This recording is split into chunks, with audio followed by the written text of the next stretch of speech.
Bismillahirrahmanirrahim. Assalamualaikum warahmatullahi wabarakatuh. Alhamdulillah, pada kesempatan kali ini kita kembali bisa melaksanakan kegiatan pembelajaran mata pelajaran PPKN kelas 11. Kali ini kita sudah memasuki bab 2. Untuk materi kali ini kita akan membahas mengenai sistem dan dinamika demokrasi Pancasila.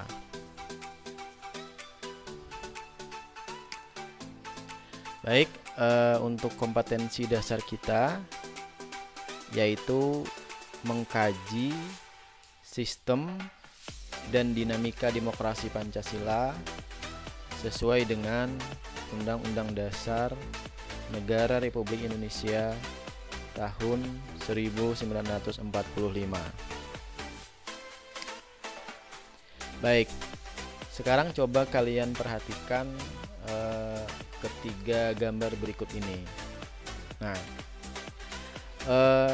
di situ ada gambar orang sedang memberikan hak suara pada pemilu. Nah, kemudian ada juga gambar musyawarah untuk memilih ketua OSIS. Nah, kemudian ada lagi gambar musyawarah untuk mencari kesepakatan atau mufakat. Nah,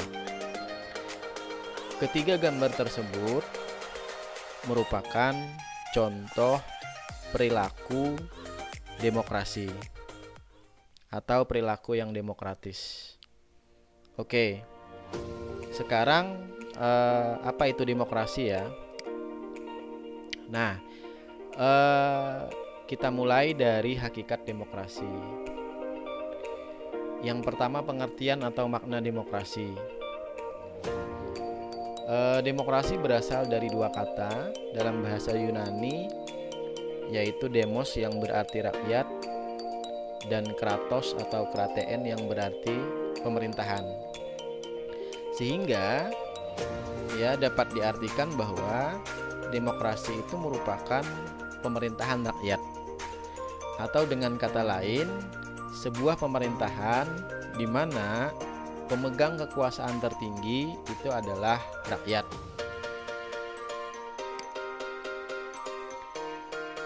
Sedangkan menurut Kamus Besar Bahasa Indonesia, demokrasi merupakan istilah politik yang berarti pemerintahan rakyat.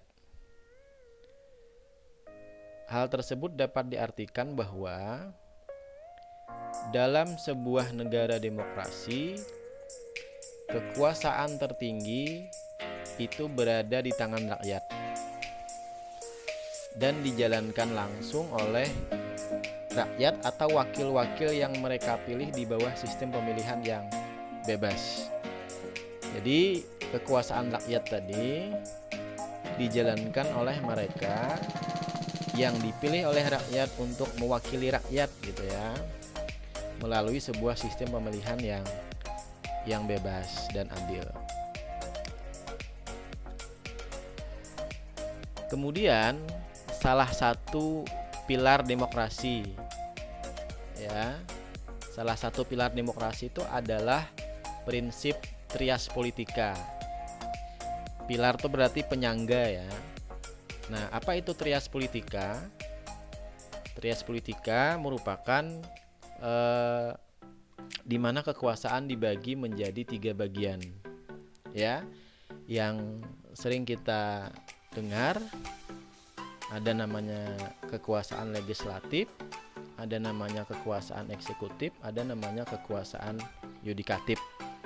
Nah, trias politika ini merupakan pilar demokrasi. Artinya, kalau sebuah negara ingin dikatakan demokrasi atau demokratis, maka harus ada pembagian kekuasaan.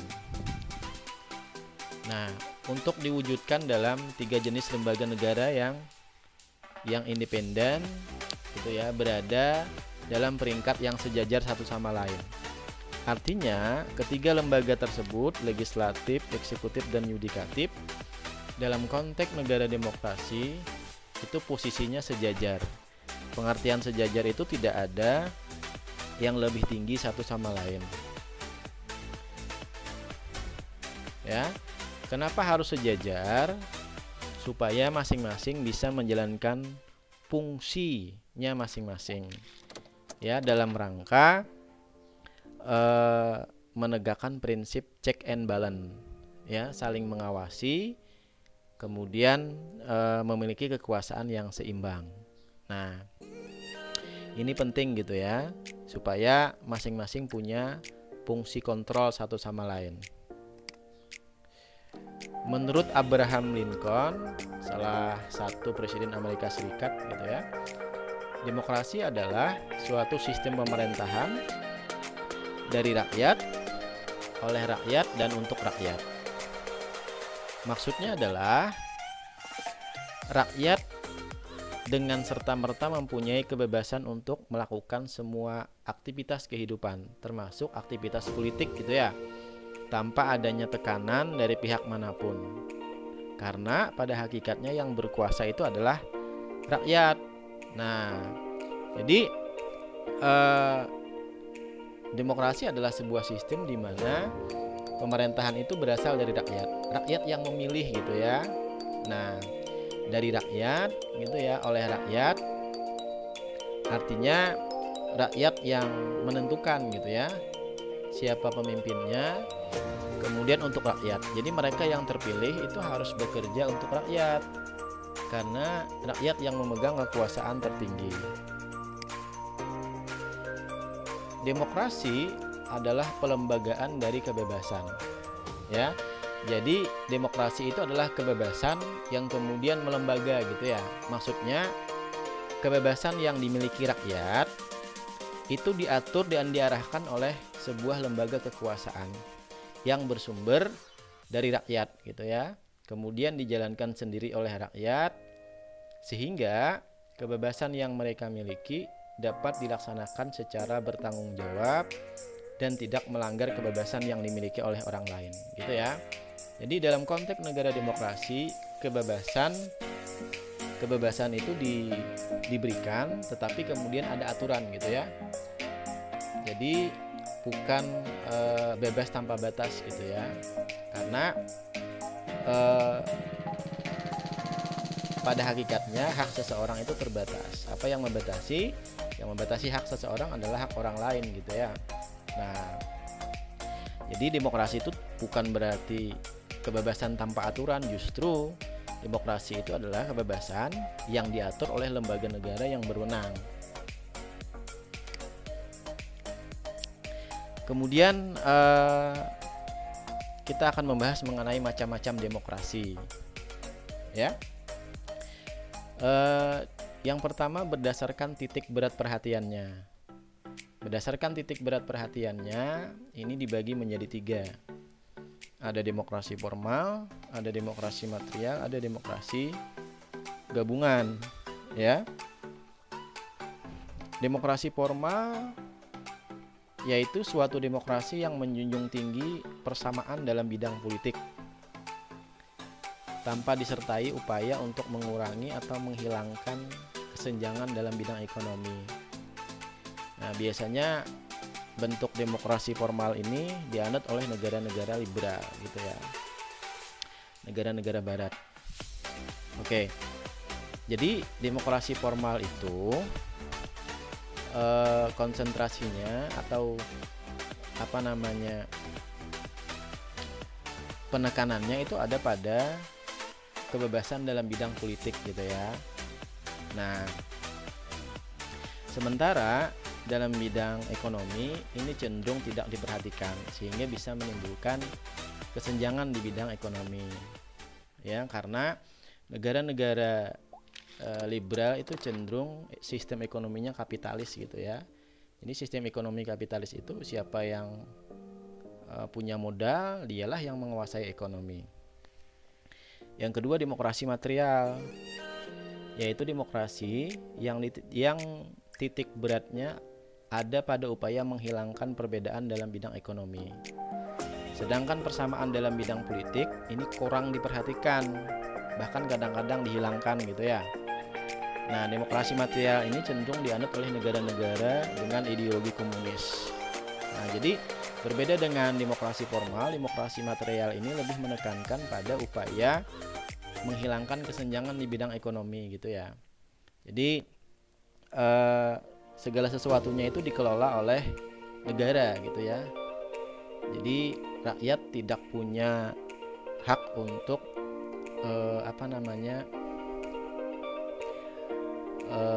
mengelola yang menyangkut orang banyak gitu ya. Misalnya memiliki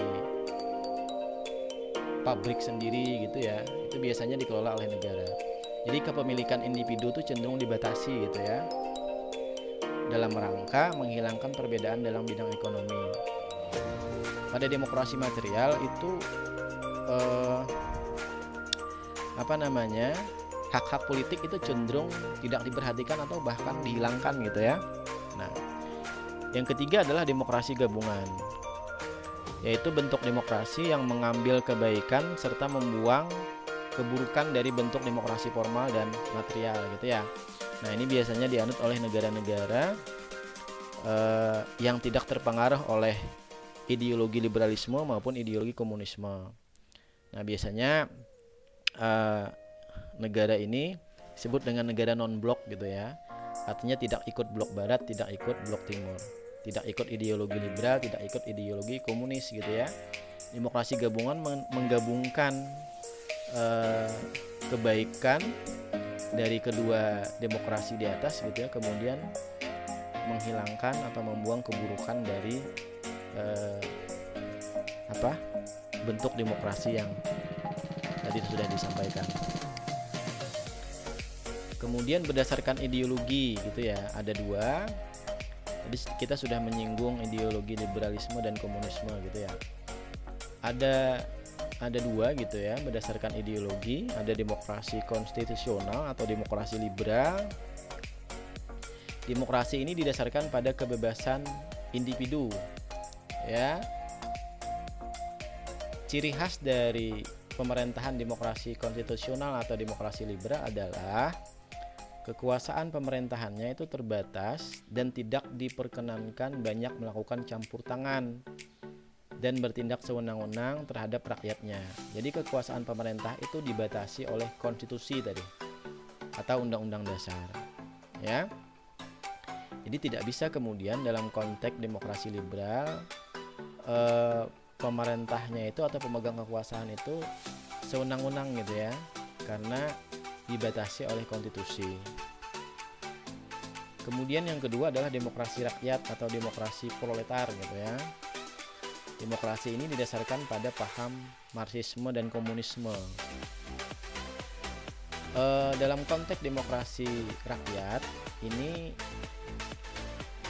mencita-citakan kehidupan yang tidak mengenal kelas sosial gitu ya. Artinya tidak ada sistem kelas gitu ya. Nah, manusia dibebaskan dari keterikatan kepada kepemilikan pribadi tanpa ada penindasan secara paksa gitu ya. Artinya kepemilikan pribadi itu dibatasi gitu ya, karena semuanya harus dikelola oleh negara. Nah, tetapi terkadang gitu ya, negara dalam hal ini untuk memuluskan keinginannya ya, itu cenderung dilakukan dengan cara paksa dan kekerasan. Menurut Kranenburg, demokrasi rakyat lebih mendewakan pemimpin gitu ya. Sementara menurut pandangan Miriam Budiarjo, komunisme tidak hanya merupakan sistem politik tetapi juga mencerminkan gaya hidup yang berdasarkan nilai-nilai tertentu. Negara merupakan alat untuk mencapai komunisme dan kekerasan dipandang sebagai alat yang sah gitu ya. Negara yang masih getol menerapkan ini misalnya Korea Utara gitu ya. Lalu berdasarkan proses penyaluran kehendak rakyat, ini juga terbagi dua, ada demokrasi langsung, ada demokrasi tidak langsung. Demokrasi langsung yaitu paham demokrasi yang mengikutsertakan setiap warga negaranya dalam permusyawaratan untuk menentukan kebijakan secara langsung gitu ya. Nah, misalnya ini pernah terjadi pada zaman Yunani kuno gitu ya, di mana dalam hal menentukan kebijakan atau membuat peraturan perundang-undangan itu rakyat diberikan hak atau diberikan kesempatan gitu ya. Jadi semua orang dikumpul dalam satu lapangan terbuka, kemudian menyampaikan pendapatnya. Nah, tetapi demokrasi langsung ini kan pada masa sekarang sudah tidak memungkinkan gitu ya, karena negara yang sangat luas, kemudian jumlah penduduk yang semakin banyak, sehingga sangat tidak memungkinkan gitu ya, seluruh rakyat itu bisa dikumpulkan di satu tempat. Yang kedua adalah demokrasi tidak langsung. Paham demokrasi tidak langsung ini adalah demokrasi yang dilaksanakan dengan sistem perwakilan gitu ya. Penerapan demokrasi ini berkaitan dengan kenyataan bahwa karena jumlah penduduk semakin banyak, wilayah negara semakin luas gitu ya, lalu permasalahan yang dihadapi semakin rumit dan kompleks.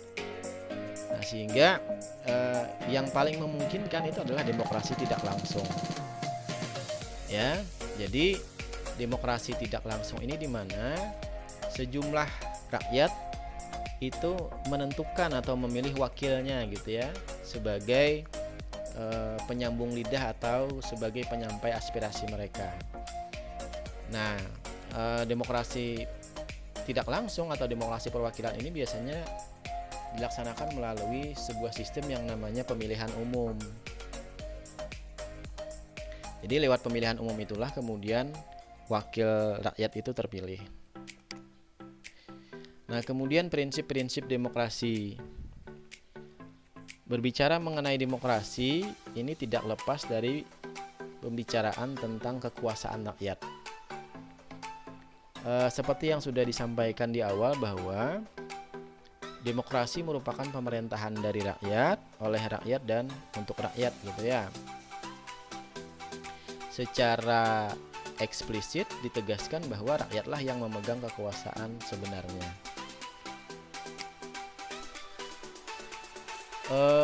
Prinsip dari demokrasi yang akan mewujudkan suatu sistem politik yang demokratis itu ada 6 ya. Yang pertama, menyelesaikan perselisihan dengan damai dan secara melembaga. Jadi setiap ada perselisihan itu diselesaikan secara damai gitu ya, musyawarah. Nah, lewat lembaga penegak keadilan, misalnya pengadilan. Yang kedua, menjamin terselenggaranya perubahan secara damai dalam suatu masyarakat yang sedang berubah gitu ya. Jadi terselenggaranya perubahan secara damai. Artinya perkembangan masyarakat itu senantiasa dinamis, berubah gitu ya, karena ada perkembangan teknologi, sehingga kemudian gaya hidup masyarakat itu juga mengalami perubahan gitu ya. Kemudian yang ketiga, menyelenggarakan pergantian pemimpin secara teratur. Jadi ada pergantian pemimpin gitu ya. Misalnya 4 tahun sekali di Amerika atau 5 tahun sekali di Indonesia gitu ya. Kemudian yang keempat, membatasi pemakaian kekerasan sampai minimum gitu ya. Jadi kekerasan itu menjadi jalan terakhir gitu ya, kalau sudah tidak ada lagi upaya persuasif atau upaya pendekatan gitu ya. Yang kelima, mengakui serta menganggap wajar adanya keanekaragaman. Apalagi Indonesia, negara ya yang majemuk gitu ya, yang beragam. Ada banyak sekali suku yang menghuni wilayah Indonesia, ada banyak bahasa, agama dan sebagainya. Nah, itu harus diakui sebagai sesuatu yang wajar dan alamiah gitu ya. Kemudian yang keenam, menjamin tegaknya keadilan. Bagaimana menjamin tegaknya keadilan? Nah, tentu dengan adanya penegakan hukum gitu ya oleh lembaga penegak hukum, kepolisian, kejaksaan, pengadilan, dan seterusnya. Nah, ada 7 prinsip demokrasi yang berlaku umum ya, atau berlaku universal. 7 prinsip demokrasi tersebut adalah yang pertama, negara berdasarkan konstitusi. Konstitusi itu sama dengan undang-undang dasar. Ya. Jadi negara harus berdasarkan konstitusi. Ya. Kenapa? Karena konstitusi ini penting untuk membatasi kekuasaan pemerintah agar tidak sewenang-wenang.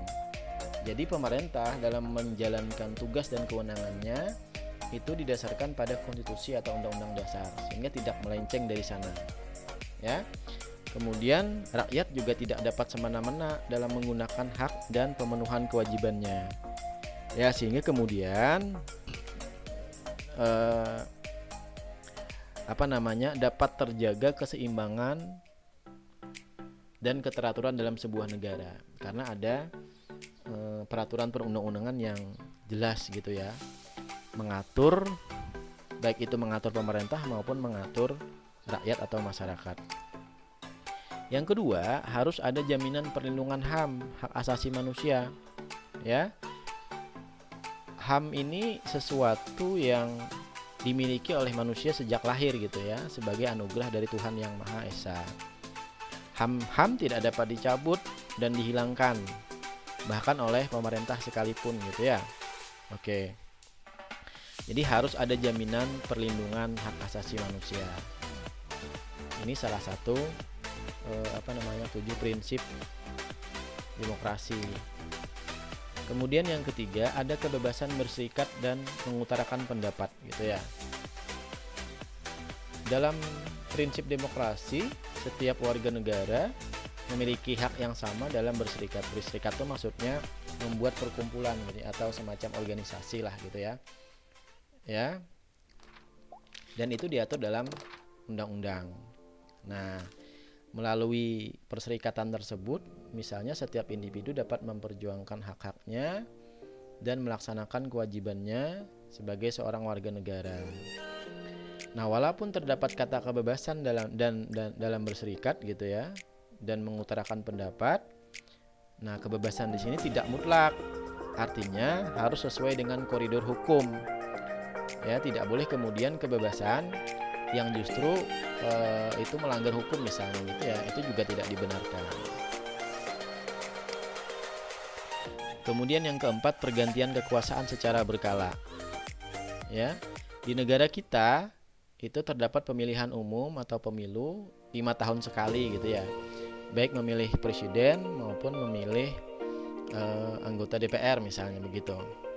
Nah, di pergantian kekuasaan secara berkala ini merupakan salah satu prinsip demokrasi juga gitu ya.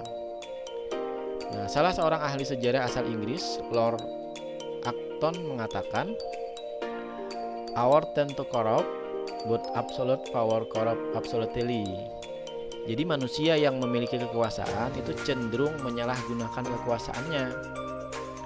Tetapi manusia yang mempunyai kekuasaan tidak terbatas atau absolut itu pasti akan menyalahgunakan kekuasaannya. Ya, jadi penguasa yang absolut gitu ya, atau kekuasaannya tidak dibatasi oleh apapun, ini cenderung malah akan menyalahgunakan kekuasaannya. Dia akan bersikap otoriter atau semena-mena. Yang kelima adalah peradilan yang bebas dan tidak memihak gitu ya. Memang peradilan itu adalah tempat orang mencari keadilan. Ya. Peradilan harus bebas gitu ya. Dan peradilan tidak dikendalikan atau tidak ada campur tangan oleh pihak manapun. Ya. Jadi peradilan itu independen, bebas, tidak boleh dipengaruhi oleh pihak manapun gitu ya, sehingga tidak ada pihak yang akan dirugikan. Nah, sedangkan tidak memihak itu maksudnya peradilan tidak boleh memandang status, jabatan, atau kedudukan seseorang. Semua orang sama di mata hukum gitu ya. Ya, jadi pengadilan harus menempatkan posisi yang netral. Tidak boleh terpengaruh oleh posisi apapun gitu ya dari orang yang sedang diadili. Yang keenam adalah penegakan hukum dan persamaan kedudukan. Instrumen untuk menegakkan kebenaran serta keadilan adalah hukum gitu ya. Jadi untuk tegaknya kebenaran dan keadilan itu diperlukan hukum. Nah, maka dari itu pelaksanaan hukum tidak boleh pandang bulu. Siapapun yang bersalah harus dihukum gitu ya. Setiap perbuatan melanggar hukum wajib ditindak secara tegas sesuai hukum yang berlaku. Dengan adanya hukum yang adil, maka akan ada wibawa hukum yang mana akan membuat setiap warga negara patuh dan taat terhadap hukum gitu ya, karena hukumnya berwibawa. Kemudian yang ketujuh, adanya kebebasan pers. Pers itu apa? Pers itu adalah media massa ya. Surat kabar, televisi dan seterusnya. Dengan adanya kebebasan pers, ya maksudnya kebebasan pers ini adalah pers itu bebas menyampaikan informasi kepada masyarakat tanpa ada pihak yang memberikan tekanan. Ya. Jadi kebebasan pers membuat setiap warga negara dalam menyampaikan aspirasi, kritik dan masukannya kepada pemerintah yang berkuasa gitu ya, supaya pemerintah tahu apa yang dibutuhkan oleh masyarakat. Nah, jadi pers itu menjadi saluran bagi masyarakat untuk menyampaikan aspirasinya. Dengan adanya kebebasan pers diharapkan akan lebih mendekatkan pemerintah dengan masyarakat gitu ya. Jadi pers ini dianggap sebagai penyambung gitu ya. Nah, hubungan antara pemerintah dan masyarakat, di mana melalui media massa masyarakat bisa menyampaikan permasalahan atau keluhannya kepada pemerintah gitu ya. Nah, baik, itulah 7 prinsip demokrasi yang berlaku umum atau universal. Baik, demikian yang dapat Bapak sampaikan pada kesempatan kali ini. Mudah-mudahan apa yang disampaikan bermanfaat dan menambah pengetahuan kalian. Bapak akhiri dengan wassalamualaikum warahmatullahi wabarakatuh.